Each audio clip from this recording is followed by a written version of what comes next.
Hapur police द्वारा जो निहत्थे अधिवक्ताओं पर बर्बरतापूर्वक लाठीचार्ज किया गया, जिसमें बहुत से अधिवक्ता घायल हुए और इसमें महिला अधिवक्ता भी थी जिनको पुलिस द्वारा लाठियों से मारा गया। यानी कि जब लाठीचार्ज किया गया तो उसमें महिला और पुरुष दोनों अधिवक्ता थे और महिलाओं को भी बड़ी ही बर्बरतापूर्वक मारा गया। अब इस घटना के बाद से हम सभी को पता है कि पूरे उत्तर प्रदेश में एक बवाल मच गया। उत्तर प्रदेश के सभी ज़िले इस घटना के विरोध में आ गए और पूरे उत्तर प्रदेश में हड़ताल जारी हो गई। साथ ही साथ bar council of Uttar Pradesh ने भी अपनी तरफ से हड़ताल करने का आह्वान कर दिया और हड़ताल जब बढ़ती गई, बवाल बढ़ता गया। इसके पश्चात ऑनरेबल इलाहाबाद हाई कोर्ट ने इस पर स्वतः संज्ञान लेते हुए इसकी सुनवाई की और PIL भी इस पर पड़ी, जिसकी सुनवाई ऑनरेबल इलाहाबाद हाई कोर्ट के समक्ष चल रही है, जिसको honourable chief justice Shri Pratinkar Diwakar की कोर्ट में इसकी सुनवाई चल रही है। अब जब ये बवाल बढ़ता गया, लाठीचार्ज हो गया, तो उस समय सरकार द्वारा आनन फानन में एक SIT कमेटी गठित कर दी गई जांच के लिए। उस SIT कमेटी की report honourable Allahabad high court के समक्ष दिनांक 18/19/2023 को प्रस्तुत किया गया।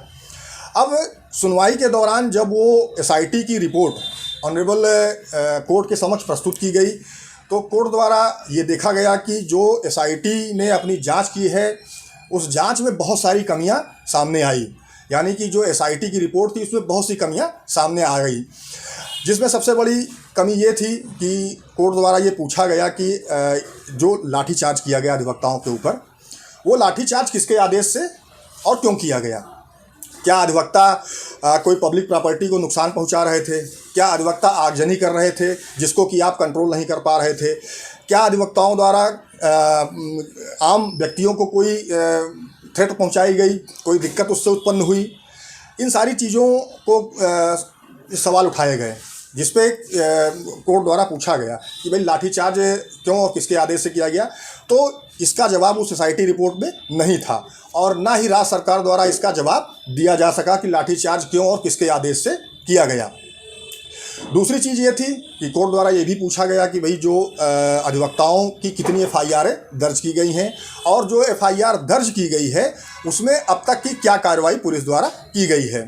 तो ये भी बताया गया कि भाई 22 लोगों ने प्रार्थना पत्र दिया था और उन सारे प्रार्थना पत्र को एक साथ करके एक FIR दर्ज की गई। हम सभी को पता है कि एक FIR हापुड़ पुलिस द्वारा दर्ज की गई पुलिस वालों के ऊपर, जिसमें 53 पुलिसकर्मी हैं जिनके उसमें नाम है, जो लाठीचार्ज में उस दिन शामिल थे।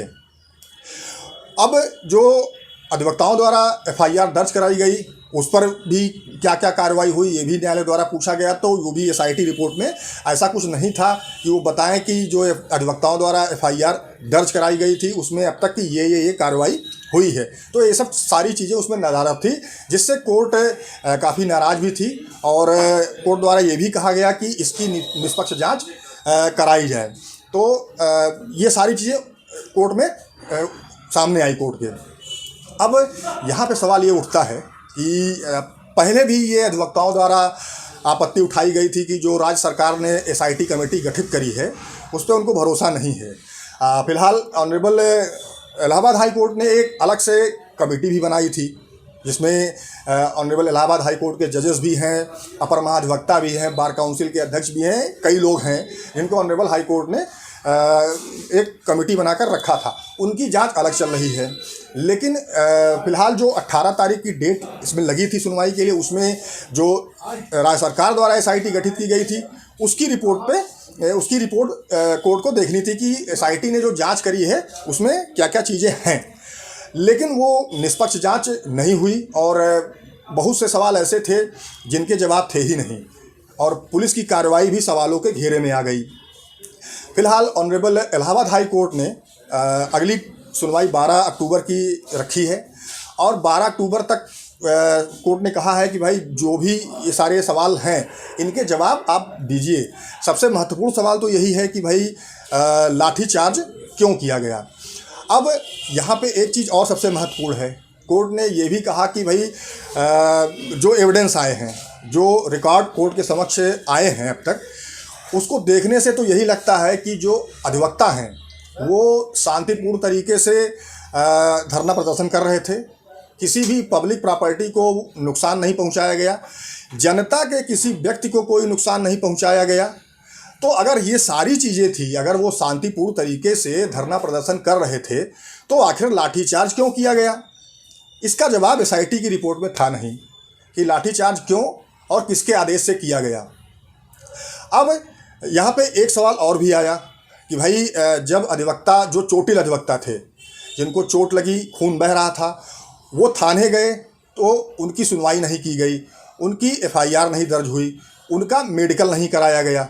ये सारे सवाल कोर्ट के समक्ष आए थे। एसआईटी की रिपोर्ट में इन सारे सवालों के जवाब नदारद थे, यानी कि इन सब सवालों के जवाब थे ही नहीं। अब आप सोचिए कि जब एक धरना प्रदर्शन शांतिपूर्ण तरीके से चल रहा है तो पुलिस द्वारा लाठीचार्ज क्यों किया गया? यानी कि पुलिस ने पहले से एक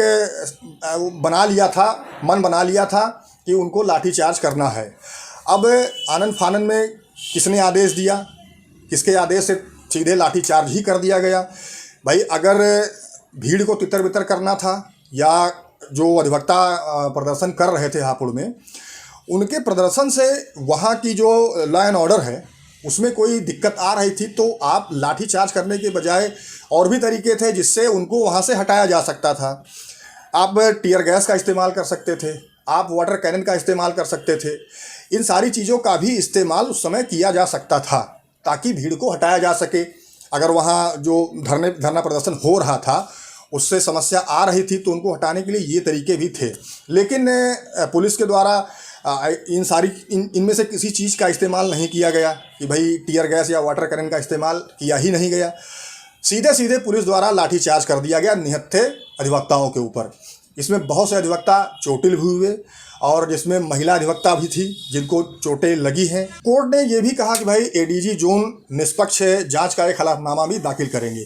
तो देखना ये है कि 12 अक्टूबर तक एसआईटी की जो रिपोर्ट आती है, अब उसमें कितनी निष्पक्ष जांच होके आती है ये भविष्य बताएगा।